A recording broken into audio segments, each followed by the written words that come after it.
अस्सलाम वालेकुम प्यारे बच्चों। Class 6th subject Kashmiri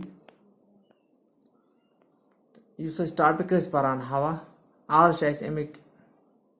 exercise Amik question Amik सवालात तम वुचन सवाल वुचन ब्रो करो थोड़ा रिकैपिचुलेट क्या पोर ये मन पोर ये लेसनस मज कि हवा यह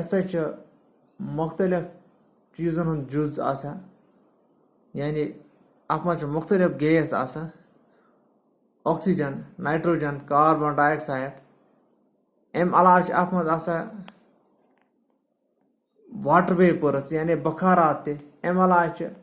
कह लचन पी अत सतन रल आसान नंबर 1 नंबर 2 वुच कि यह हवा यह सान खतर वारिया जरूरी तिकाज अमी हवा मज हसा नेरा ऑक्सीजन यानी सह अमी हवा हिस्सा ऑक्सीजन युस सान खतर हद खुद ज्यादा जरूरी तम बगैर हेको न जिंद रोजित कहें।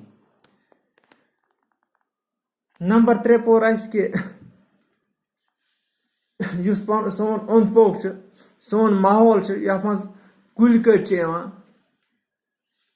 पज रच रावट कर बे पज पन ओंद पोक माहौल पन साफ थावन चाहे तुम ड्रेन आसन चाहे तुम गली कोच आसन पजन चाहे तुम रोड आसन पजन साफ थावन तो बे यम कुल कट पज जबरदस्त रच कर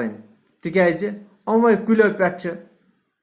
ताम वातान यह ऑक्सीजन यानी अमे कुल ऑक्सीजन सप्लाई करान तो युस पे चवान ऑक्सीजन बगैर सारे पता तम बगैर हेको न जिंद रोजित कहें यानी अमन कुलन हूं वारिया ज्यादा ख्याल थावन वो कुन इस पे कुल जरूरत कुन जरूरत खतर तिस पे अगर कह कुल चटो मगर तम के दोगन या तेगन गसान योर नई कुल इन तथ जायन लागन तो वो गणित सवाल हवास मज कुस कुस गैस मौजूद आसान सवाल सारे तुम पता कि हवास में कुस कुस गैस मौजूद हवास मज ऑक्सीजन नाइट्रोजन